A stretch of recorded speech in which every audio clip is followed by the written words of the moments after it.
Bismillahirrahmanirrahim. Assalamualaikum warahmatullahi wabarakatuh. Alhamdulillah, summa alhamdulillah, summa alhamdulillah, summa alhamdulillah, summa alhamdulillah. Alhamdulillahilladzi hadana lihaza wa ma kunna linahtadiya laula an hadana Allah. Ashhadu an la ilaha illallah wa ashhadu anna Muhammadan abduhu wa rasuluh. Allahumma salli wa sallim wa barik ala sayyidina Muhammad wa ala alihi wa ashabihi wa man tabi'ahum bi ihsanin ila yaumiddin, amma ba'du.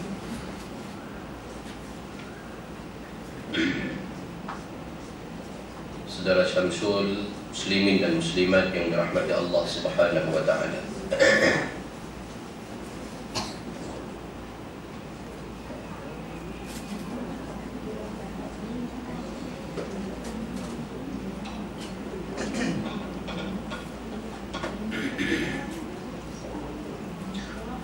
Sambungan kita di muka surat 178, Kitab Rumi, Kitab Jawi 178, Kitab Jawi 179 kot. Yang biasa awal tadi.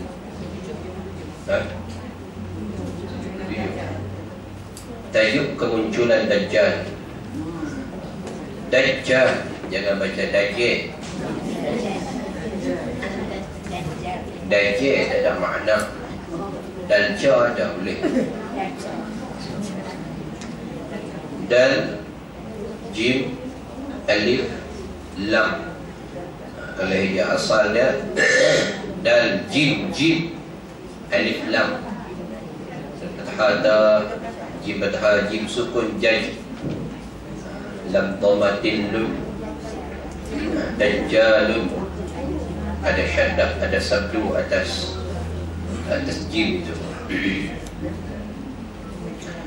Tanda-tanda akhir yang seterusnya yang disebutkan oleh Rasulullah sallallahu alaihi wasallam, kemunculan Dajjal. Dajjal ialah pendusta yang menutup kebenaran. Dajjal dalam bahasa Arab berasal daripada Dajjala, yang berarti menutup. Orang yang berdusta dinamakan Dajjal kerana ia menutup kebenaran dengan kebatilan. Itu dia punya definisi ataupun ta'rif awal Dajjal itu apa. Ta'rif awal, pengenalan awal pun sudah memberi erti, sudah kita faham pada awalnya. Maknanya Dajjal ini adalah penjahat, makhluk yang jahat. Sebab apa? Sebab kejahatan Dajjal ini dia pembohong, dia penipu, pendusta, al-kadzdzab. Orang yang penipu, orang yang pembohong adalah orang jahat. Dan satu makhluk yang Allah Ta'ala zahirkan di alam nyata ini, di akhir-akhir nanti, yaitu namanya Dajjal. Dia diistilahkan sebagai Dajjal kerana sifat-sifatnya adalah sifat dia suka berdusta, dia suka berselindung di sebalik tabir, dia bawa benda-benda yang benar, tetapi benda-benda itu sebenarnya tipu. Dia tunjukkan contoh-contoh yang mungkin contoh itu nampak macam betul, tapi di sebalik contoh itu sebenarnya dia nak menarik manusia, keseluruhan manusia, supaya manusia terpengaruh dengan kepandaian dan kuasa yang Allah Ta'ala bagi sementara pada dia. Itu Dajjal. Jadi makna Dajjal menutup. Dia tutup apa? Tutup pintu hati orang, tutup mata pandangan kita, tutup akal fikiran kita, sehingga kita tidak mampu nak membezakan antara yang hak dan yang batil. Kita tak boleh nak beza, tak tahu yang mana satu betul, yang mana satu salah. Di antara tanda-tanda besar bagi kiamat ialah lahir seorang pendusta yang Rasulullah SAW menamakannya Dajjal. Ia mendakwa dirinya Tuhan, berusaha memfitnahkan manusia supaya berpaling daripada agamanya melalui kejadian-kejadian yang menyalahi adat yang Allah izinkan kepadanya. Lalu manusia terpedaya dengannya. Dalam hal itu Allah meneguhkan hati orang yang beriman. Mereka tidak terperangkap dengan sebab pendustaan dan penyesatan. Kemudian Allah izinkan melenyapkan fitnah ini. Lalu turunlah Nabi Isa alaihissalam dan membunuh Dajjal. Dia lahir, dia wujud dalam alam, dalam dunia ini sebagai pendusta. Sebab Rasulullah SAW telah sebut dalam banyak hadis berkaitan dengan akan zahirnya Dajjal di akhir zaman nanti. Jadi Dajjal dia tidak zahir, tidak lahir pada zaman Rasulullah. Sebab Nabi kata, kalau dia lahir pada zaman aku yang akan pertahankan kamu daripada kamu dikuasai oleh Dajjal. Tetapi masalahnya, problemnya Nabi kata, Dajjal ini Allah lahirkan dia, zahirkan dia selepas aku tiada di antara kamu. Aku dah tak ada, aku dah wafat. Aku tidak berupaya menahan dan menyanggah dengan tenaga yang aku ada. Maka di hujung-hujung akhir usia umat aku, Dajjal ini akan zahir. Itu 2012 yang orang buat cula, mereka kata nak kiamat tu. Apa nama web pak? Keluar kiamat. Kau menentang rumah web. Kata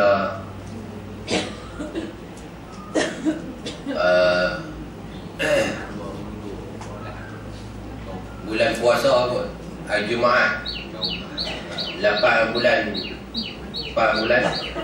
apa besar, tambah 8. Mereka kata, kita tak kata lah kan. Duk kisah ke kiamat, amalan tak buat apa-apa. Kalau kerja Allah Ta'ala kerja kita kena bersiap untuk menghadapi kiamat. Bukan duk ambil tahu kiamat nak jadi bila. Biar dia pak. Ada orang paksi percaya tak? Kalau percaya jangan main dah paksi. Dia kena paksa. Jadi Dajjal ini dia zahir, Nabi kata akhir nanti dia akan mendakwa, dia akan mengaku dirinya sebagai Tuhan. Sebab Allah Ta'ala bagi kepadanya beberapa kuasa, beberapa kekuatan, kemahiran yang dia ada. Allah Ta'ala bagi untuk dia sebagai cubaan, mencuba untuk menguji manusia-manusia di akhir nanti.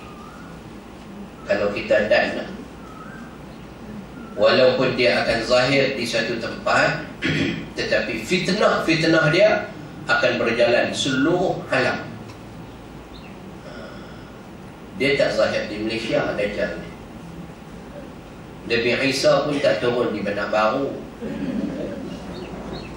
Imam Mahdi pun tak main keluar pakai unta untuk turun Baghdad.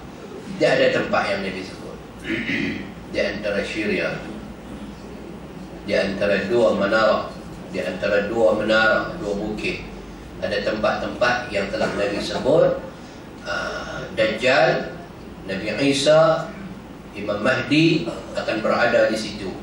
Tetapi walaupun dia zahir di sana, dia punya da'iyah dia punya pembawakan, dia punya mesej dia sampai ke seluruh alam, ke seluruh dunia.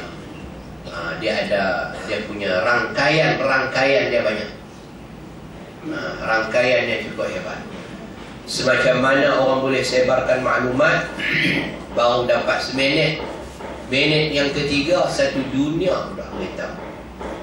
Dengan email, dengan Facebook, dengan Twitter, dengan itu, dengan ini, sahaja boleh sampai. Dan fitnah Dajjal ini lebih cepat berjalan daripada email.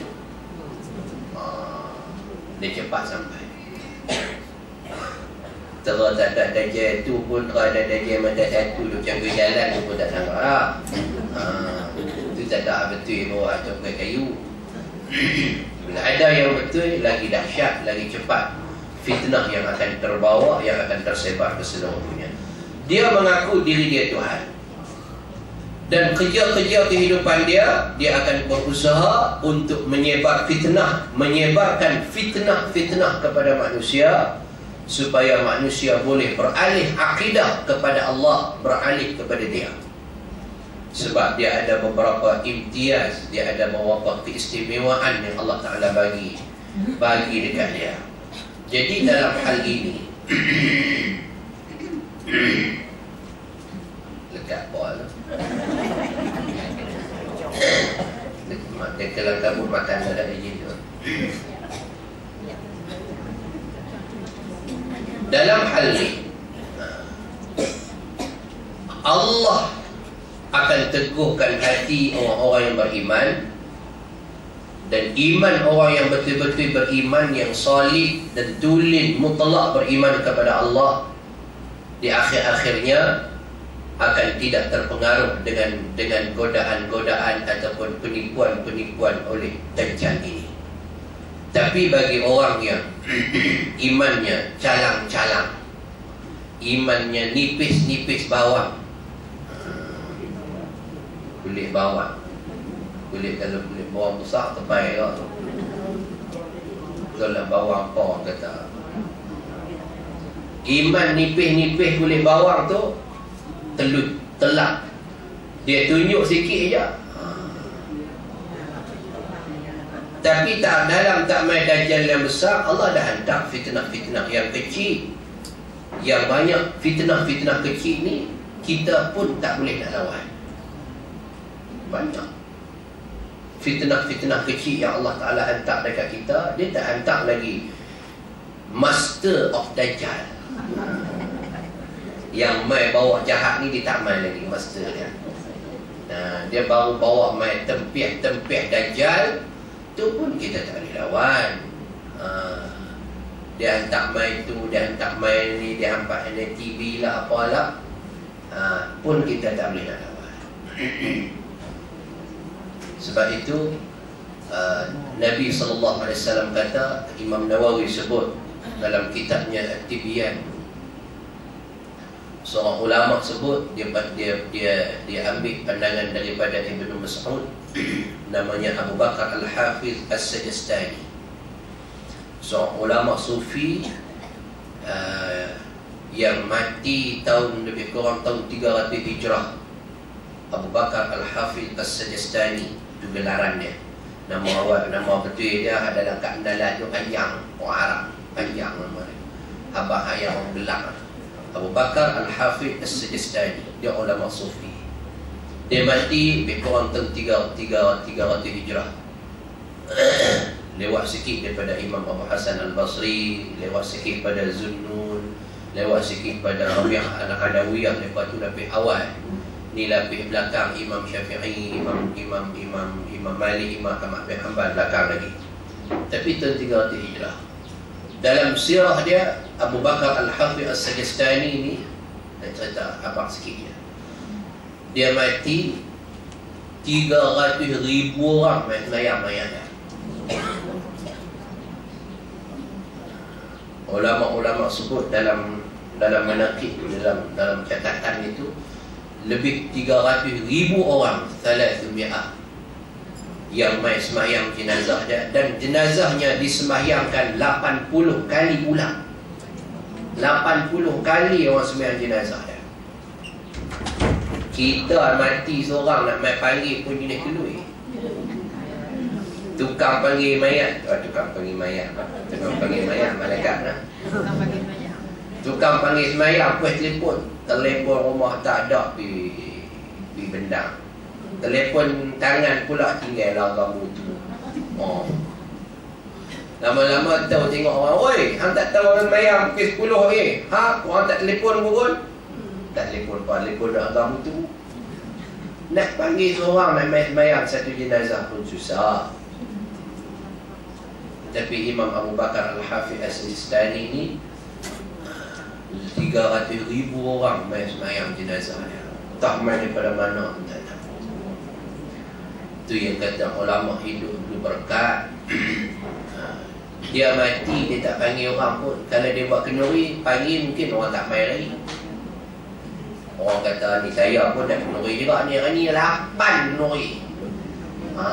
Tak tahu nak pergi mana. Kalau dan sampai lah, tak dan tak bayar lah. Tapi dia mati, Tuan sendiri mati. Dia tak payah panggil siapa, suara pun tak keluar, duduk dalam tu. Allah Ta'ala bagi perkhabaran sampai satu-satu.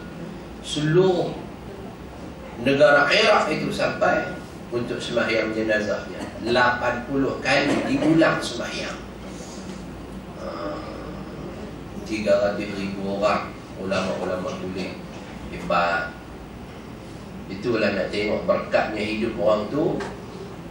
Mai berkat sembahyang, bukan mai berkat tengok. Mai hak tengok ni banyak lah.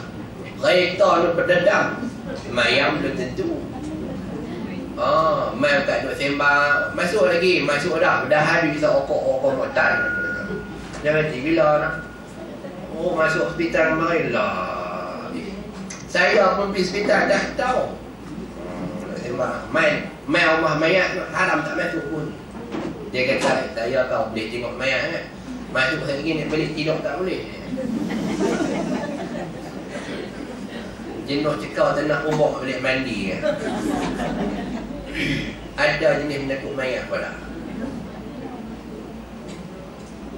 Sayanglah tuan-tuan, kita kena latih anak-anak cucu kita ni.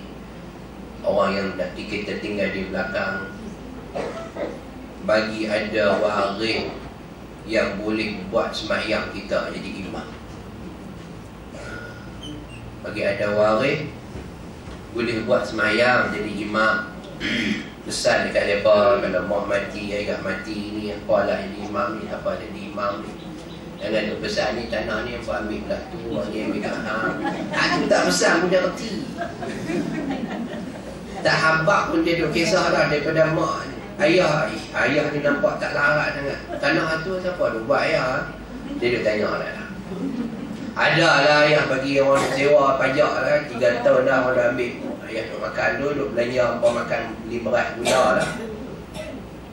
Dia bayar penuh. Bila dia nak bagi balik? Ayah mati. Kalut. Nanti menyewa apa semua gigi saya dah. Mika oleh saya yang urus semua. Boleh kat dia. Siapa dia pun tak tahu. Pesan dekat mereka, kena bagi mereka boleh hati. Bagi mereka boleh sembahyang jenazah. Dekat usung ni, ramai lah orang boleh usung. Tapi sembahyang, tidak semua orang boleh sembahyang. Doa, tidak semua orang boleh berdoa. Jadi, pesan-pesan lah. Balik pesan-pesan. Qu anfusakum wa ahlikum. Pesan dekat ahli keluarga kita, pesan semua kepada yang terdekat dengan kita, supaya benda-benda ini akan sampai. Dan bila benda ini sampai, kita kena laksana. Jangan harap orang mai tolong membantu. Kita adalah rumah anak beranak ini, kita lah kena terah dia, kena ada. Nak mandi mayat, kita nak tolong jurit ke, kita nak meruang kan ni, nak panggil orang tolong meruang, kita ni beruang pula. Cuba kita meruang mak kita, meruang ayah kita. Dulu dia pun meruang kita. Masa kecil-kecil dia pun meruang kita. Orang tolong buah minyak angin, tik belik korek, demam, beli ubat pagi, tidur malam ketak, duk jelur. Mak kali nak duk meruang kita daripada kecil. Siapa pun macam tu lah. Mana ada mak kecil belah kita, semua mak orang. Mak ayah kita. Jadi bila mereka dah akhir hayat, dah mati, kita lah pula kena jaga macam mereka jaga kita. Jurus mandi pada hujung kepala sampai hujung kaki. Tak mana mereka gosok kita, telah jari, telah kaki, telah ketiak, telah tengkok, telah telinga, lai hidung, gosok gigi. Kita kena buat sama tu Allah suruh buat. Bukan dekat nak hukum kata jenazah ini dihormati, bukan dekat tu je. Tapi dalam falsafah solat jenazah tu, dia mengajar bahawasanya waris-waris ini mungkin suami, mungkin isteri, mungkin anak cucu dan sebagainya, kena ada kasih sayang. Macam mana mereka kasih sayang kepada kita masa kita kecil. Itu pengorbanan yang besar, pengorbanan yang akhir. Kalau anak ramai lagi baguslah. Kalau anak ada skater, dia nak buat macam mana? Tapi kalau hak tu je ada, buat macam mana? Itu hak Allah Ta'ala. Dalam kitab Syarah Sahih Muslim, Imam Nawawi ada menyebut hadis yang dibawa datang oleh Imam Muslim dan imam-imam yang lain berhubung dengan kisah Dajjal adalah merupakan hujjah bagi mazhab ahli ahlul akhlaq tentang adanya Dajjal. Ia adalah seorang manusia yang dengannya Allah mengujikan kemanusiaan, kerana Allah memberi kepadanya sebahagian daripada kekuasaannya seperti berikut. Dajjal ni manusia, dia bukan alien, bukan makhluk asing. Allah hantar manusia juga untuk uji manusia. Kalau Allah hantar lain daripada manusia untuk uji manusia, lagi kalau kabutlah manusia. Jadi Allah akan hantar manusia juga yang spesies sama dengan kita untuk memberi ujian kepada kita. Dan tengok manusia mana yang teguh iman hati dia dengan Allah, tidak goyah walaupun diuji dengan bermacam-macam. Dan Dajjal ini Allah Subhanahu Wa Taala bagi beberapa kuasa, seperti dapat menghidupkan orang yang ia sendiri bunuh. Dia bunuh kawan tu, dia boleh berhidup. Walaupun orang buat usaha-usaha macam tu, melakukan proses pengklonan manusia. Sebab tu Islam dia tidak bagi tu. Nak klon manusia, nyawa manusia berhidup, khususnya manusia. Tapi orang boleh buat benda-benda lain macam tumbuh-tumbuhan, pisang, tembikai, durian, klon. Dia ambil spesimen sel dalam, dia klon, dia awet dengan benda-benda lain, akhirnya jadi lebih besar, lebih sihat dan sebagainya. Sebab itu Islam, saintis Islam dan Islam sendiri menghalang, ulama-ulama Islam sendiri mengharamkan usaha pengklonan manusia, kerana dia menimbulkan banyak masalah akhir nanti. Jadi manusia kalau sampai peringkat takabur, dia rasa dia boleh buat manusia, dia kata tak apa, mati aku boleh buat serupa. Ustaz Zul mati, keluar sopa juga, tak payah takutlah. Dia kata ada sopa dengan dia, keluar main muka sebiji sopa, mati mampus pergi kawan tu pula, keluar pula ustaz baru pula sopa tu ya. Jadi manusia pertama dia akan ta'assub. Yang kedua, manusia ini yang berjaya buat usaha tu, dia akan sombong sebab dia rasa dia ada ilmu, dia ada kemegahan. Dan yang ketiga, sampai ke tahap dia boleh rasa dia boleh menghidupkan manusia yang baru. Sama macam tu. Jadi Dajjal Allah Ta'ala bagi juga dekat dia suatu, dia bukan klon, dia tak buat usaha klon orang, tapi dia boleh pancung satu orang, dan dia boleh cantumkan balik orang itu, badan yang dah terputus hidup balik, boleh bercakap, boleh berjalan, boleh makan. Kita pun tengok, wih, takkan tak Tuhan kot. Tuhan boleh menghidup dan mematikan, yuhyi wa yumit. Tuhan boleh bagi hidup, Tuhan boleh bagi mati. Ni kalau alang-alang iman percaya, alang-alang iman percaya. Orang main jual kepala gas pun tak percaya. Makcik belilah kepala gas ni, ni dijamin oleh Shell lah, Petronas lah, ESO ni tak terbakar. Kalau api makan tak meletup gas makcik, dia tutup automatik. Beli berapa? Tak apa, saat makcik punya pasal harga promosi 150, selalu saya jadi 300 ni. Kalau makcik tak ambil tinggal satu ni je, dah 14 kita ambil dah. Oh, makcik nak lah. Belilah, beli sopa, pergi tengok deposit sopa tu RM6 je. Jual kepala gek pun kena tambah main Dajjal ni. Tak tahu lah kita. Yang kedua, lahir kesuburan dunia dan kemewahan bersama-sama dengannya. Tempat dia hidup subur, tempat dia hidup, tempat yang dia ada tu, rezeki Allah bagi melimpah ruah. Dia duduk di satu tempat yang akan Allah Ta'ala letak dia itu, yang tanah-tanahnya hidup subur, hasil ma'dan, hasil galian dalam tanah itu banyak, dengan biji, dengan emas dan bermacam-macam. Tempat yang dia nak turun, bumi, tanah, negeri yang dia nak duduk subur. Dia boleh tumbuhkan tumbuh-tumbuhan, dia boleh keluarkan nak emas, dia boleh bawa keluar emas. Tak payah pergi lombong dah.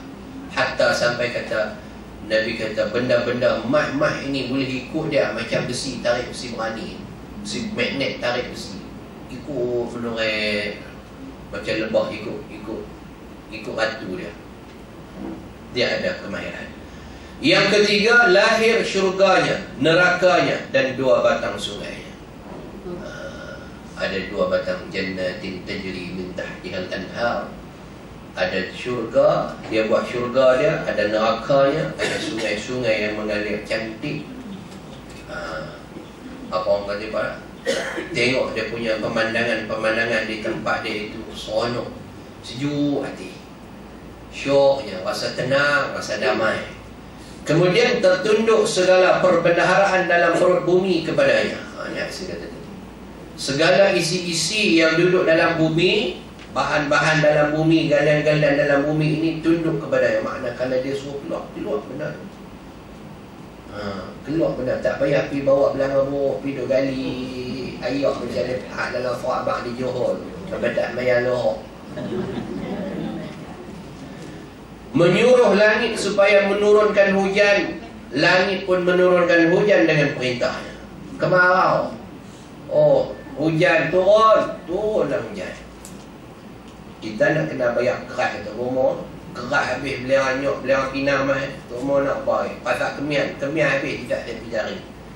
Pasak taruh nyok pun tak apa, janji nanti hujan turun. Dia kuasa dia. Dia boleh panggil hujan turun, tengok tanaman kering kontang, manusia lapang air, tanah tak subur dan sebagainya, dia turun. Kita yang tengok, hebat.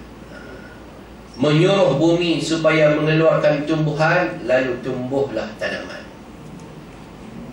Kita dah tahu yang Quran kata, "Walladhi ansha'a jannatin ma'rushat."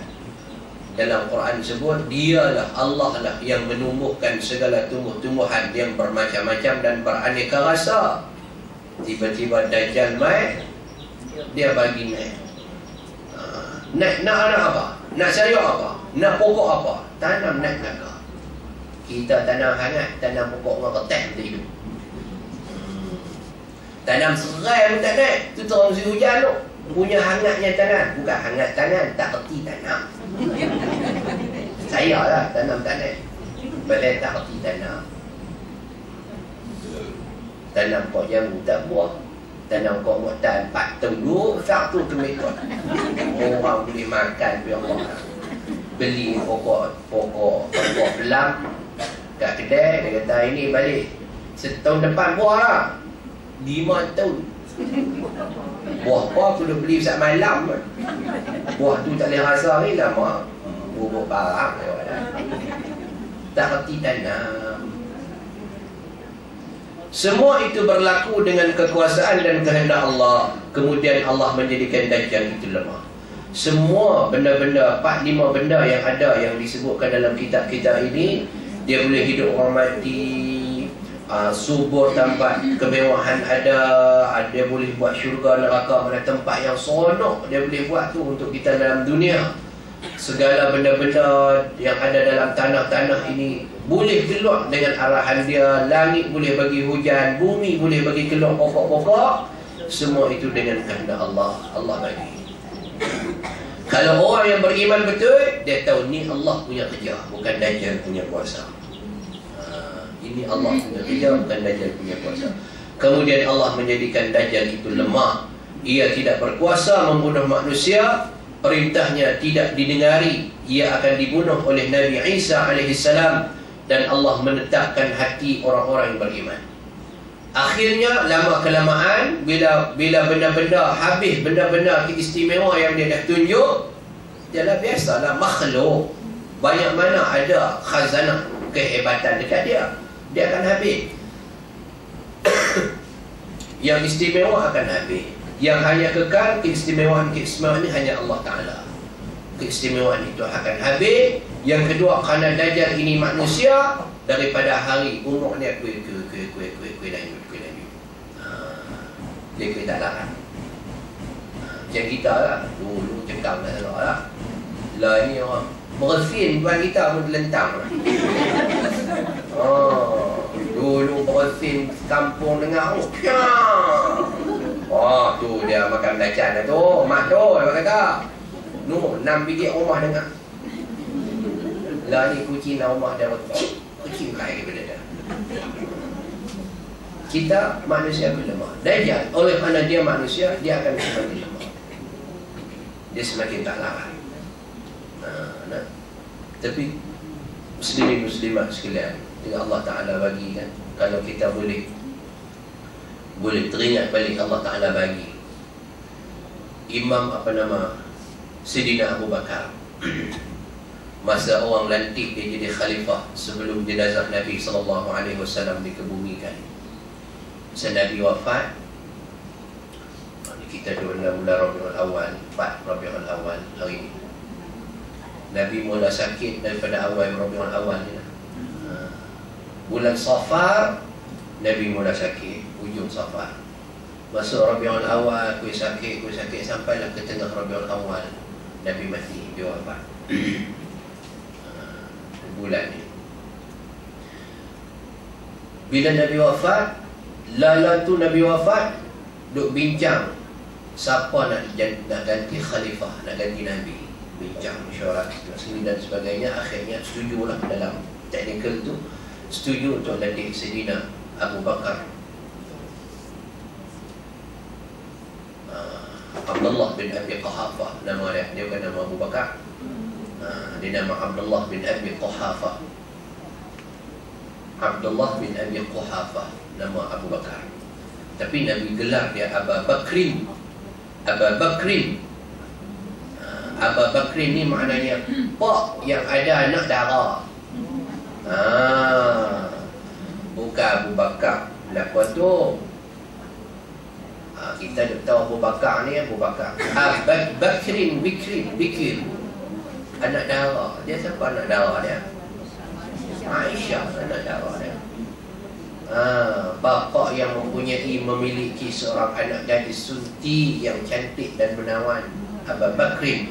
Gelaran yang kedua, laqab dia yang kedua, Nabi bagi As-Siddiq. Itu kerana dia dengan Nabi, dengan Allah, apa Nabi apa Allah bagi kat Nabi, semua dia percaya. Abu Bakr As-Siddiq radhiyallahu anhu. Namanya Abdullah bin Abi Quhafah. Dalam kenalan nama kita tahu. Ini namanya tu. Kena ambil tahu lah tu. Kita sebut Abu Bakar. Nama dia Abdullah bin Abi Quhafah. Mana tahu nama dia? Sebab Nabi pernah suruh Abu Bakar jadi imam masa Nabi sakit. Dalam bulan Rabiul Awal macam ni Nabi sakit. Sebab mereka semua pakai pergi sembahyang masjid. Rumah Nabi itu, rumah Nabi, ujungnya Nabi buat masjid. Bila mai duduk tunggu, Nabi tak keluar. Nabi duduk dalam rumah. Nabi kata, hari ini aku tak sembahyang dengan kamu sebab aku tidak sihat, amat uzur. Hari ini yang akan mengimamkan kamu Abu Bakar. Bila dengar Abu Bakar jadi imam, Abu Bakar sendiri disebut Mali bin Abi Quhafah. Tidak patut bagi saya Abdullah bin Abi Quhafah ini untuk menjadi imam kepada Tuhan. Nabi nak jadi makmum begitu. Itu yang sebut nama Abdullah bin Abi Quhafah dalam salah satu asar yang Nabi sallallahu alaihi wasallam sebut. Dia kata saya tak layak jadi imam dekat Tuhan. Itu dia. Jadi bila orang nak lantik Abu Bakar ini jadi khalifah, dia sebut, orang pun angkat dia, lantik dia. Kemudian urusan pertama dia mengkebumikan jenazah Rasulullah. Seperti biasa dia berucap. Biasalah pemimpin-pemimpin diangkat akan berucap. Tapi Abu Bakar tidaklah berucap dengan semua. Tengok saya siapa? Semua orang sokong saya. Abu Bakar tak berucap macam itu. Abu Bakar dia ucap, dia kata, alani inna aqwiyakum indi qad dha'if. Abu Bakar kata, inni qad wullitu alaikum wa lastu bi khairikum. Tuan-tuan, saya ni dilantik dan saya ni bukanlah orang yang layak untuk dilantik untuk jawatan ni. Dia kata, Umar hujung ni, dia kata, saya lah yang berkelaikan, undi dan pilihlah saya. Abu Bakar tak seorang uli dia. Dia kata, saya tak layak untuk jawatan ini. Dan ketahuilah tuan-tuan, bahawasanya orang yang lemah di sisi tuan-tuan, orang itu bagi saya kuat. Orang yang tuan-tuan kata di antara tuan-tuan itu kuat, di sisi saya amat lemah. Inna aqwiyakum indakum indi dha'if. Yang duduk dengan tuan-tuan, kalau tuan-tuan kata ni tak terpakai punya orang, lemah, tak larat. Tapi saya beranggapan inilah orang yang kuat yang duduk dengan saya. Yang tuan-tuan kata kuat, inilah orang yang lemah dengan saya. Abu Bakar kata tu betul. Kita tengok orang sembahyang tarawih habis 23 tu, tak apa dia. Mana ada umur 30? Semua 60, 70. Paling kuatnya hak 13, umur 15, umur 25 di mana? Makan morek kedai. Tapi duk tengok gusti. Itu yang Abu Bakar kata, orang hak hampa kata kuat tu hak aku ni, aku kata lemah. Hak hampa kata tu lemah, itulah hak kuat. Sebab aku ni pun tak kuat. Kuat. Bukan kuat yang sebenarnya itu. Itu yang Abu Bakar kata, orang yang boleh mengabdikan diri dengan Allah, orang itu juga hebat. Sebab dia boleh guna kekuatan dia. Dia bukan guna siapa-siapa dan sebagainya. Sebab dia mutlak daripada Allah. Tak boleh bangkit mai semayang waktu semayang jemaah subuh dan sebagainya. Tak boleh. Mana ada orang muda. Orang muda orang. Lain orang tua, pencin lah. Tak main mengaji ni orang muda. Saya lah aku umur 13 lah. Tuan-tuan dah umur 70, 60 lah. Dan yang kerja dah habis kerja. Saya 10 tahun dah Ustaz pencin. Saya lagi 23 tahun tak pencin. Punya banyak beza ni. Tapi mana dia? Orang muda hak kuat kita kata depa ni orang muda gagak belia ni. Di mana? Kalau dengan Allah Ta'ala, hukum Allah, orang tu lemah. Tuan-tuan yang ada ni orang kuat. Abu Bakar juga hebat dalam ucapannya. Itulah orang kuat. Boleh buka mata, boleh kayu besar, start mutu, start kereta berjalan, sakit duduk pun tak apalah, main duduk. Itu kuat. Itulah orang yang kuat. Itulah doa-doa malaikat ni, yang ulama sebut malaikat dia doa dekat kita.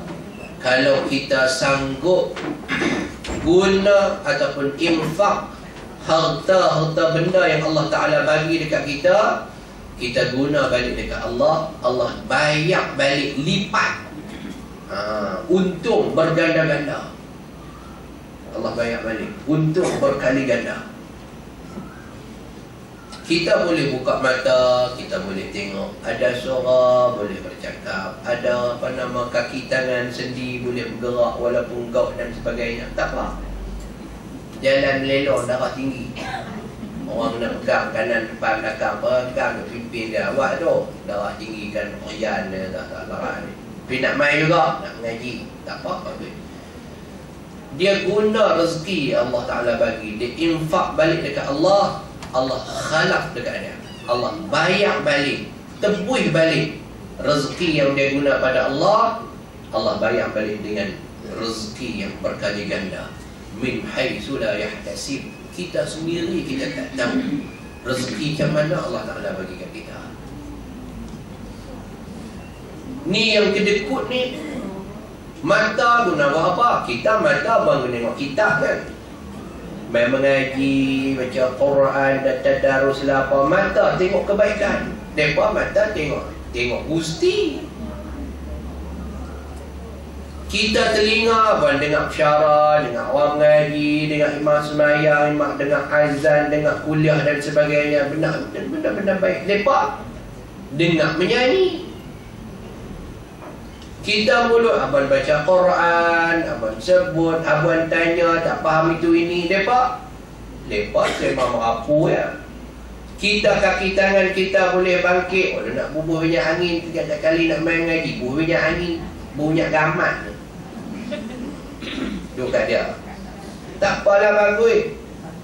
Pasal bubuh minyak gamat, nak main mengaji pergi bagi orat lembut. Mainlah mengaji. Hak kuat diguna kaki tangan dia pergi mana? Ni hari satu kan nak pergi Kelah, kena tsunami macam dulu pada muka. Carilah taman air terjun hutan, taman kayu-kayu ada. Jom kita pergi makan nasi sambut. Macam tak cukup lah rumah kan nasi. Orang main mengaji kalang kabut, takut mati, nak bersedia diri ya. Kira nak Kelah, kira nak pergi jalan. Hari ni kita nak pergi jalan mana? Hari ni kita nak pergi shopping ke mana? Bukanlah tak boleh pergi jalan Kelah tu. Sekali-sekala tak apalah. Hentam sampai tetap 6 minggu. Tak boleh lah. Kita guna nikmat pemberian Allah, sendi tulang kita, satu semuanya pada Allah. Itu yang malaikat doa, Allahumma a'ti munfiqan khalafa. Allahumma a'ti munfiqan khalafa. Wahai Tuhan, Engkau berikan kepada orang yang munfiqah, orang yang belanja nikmat kamu, yang nafkahkan nikmat kamu, infakkan nikmat kamu ini balik kepada kamu, khalafa. Engkau bagi ganti yang cukup besar. Engkau bagi ganti balik. Bagi orang yang kedekut, Allahumma a'ti mumsikan talafa. Wahai Tuhan, Engkau berikanlah kepada orang yang kedekut ni, jadi bakhil tu, kedekut, tenaga yang kamu bagi dia tak guna balik untuk diri sembahyang, mata yang kamu bagi tidak guna untuk tengok kitab kamu, telinga yang kamu bagi tidak mau dengar nasihat kamu, nasihat agama kamu. Talaf, Engkau bagi dia kehancuran, bagi kehinaan, bagi kerugian, bagilah kesengsaraan. Tuan-tuan, malaikat doa ni makbul, mustajab. Malaikat dia bukan pernah buat jahat kat Tuhan. Kita sembahyang orang mak ini ustaz duduk lawannya. Malaikat la ya'sunallaha ma amarahu. Dia tak pernah engkar, tidak pernah maksiat dengan Allah.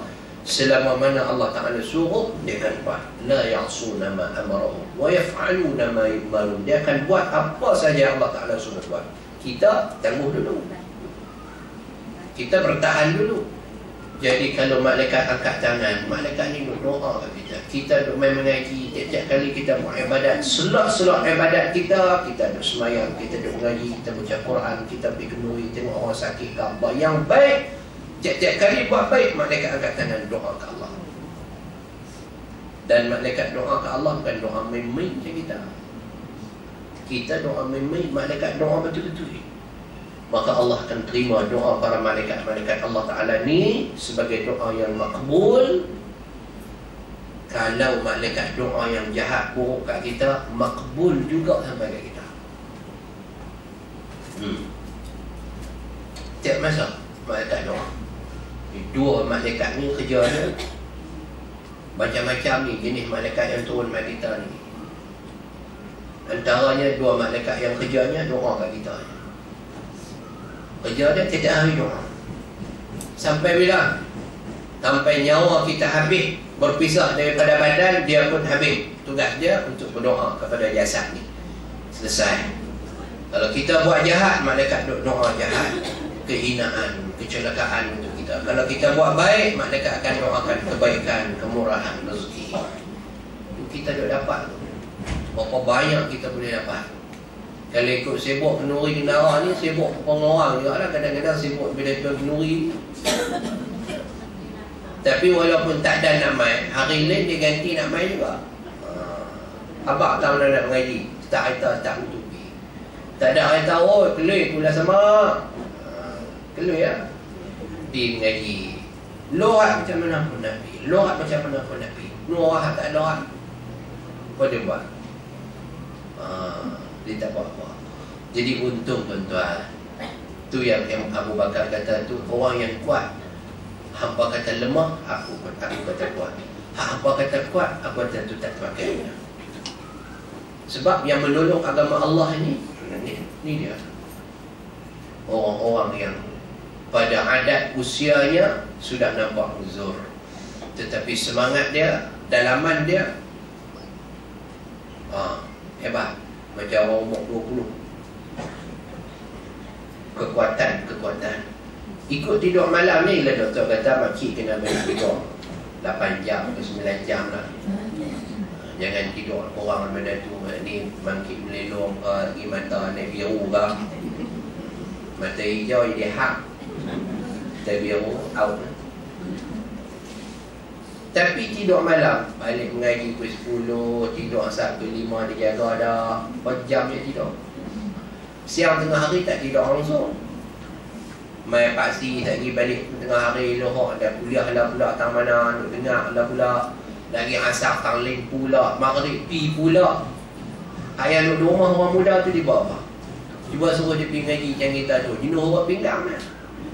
Oh letih lama, oh tak larat lah, sampai tak ada nak berhenti. Pagi pergi ngaji, tengah hari pergi ngaji, petang, malam pergi ngaji. Bila lah nak rehat ni?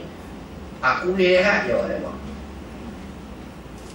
Itulah kekuatan yang Allah bagi kat kita. Kita sedar tak kekuatan tu? Kita tak sedar. Itu yang Allah kata, wa yarzuquhu min haitsu la yahtasib. Aku boleh bagi kepada kamu rezeki yang kamu sendiri kamu tak boleh sangka, kamu tak tahu rezeki tu nak main ke mana.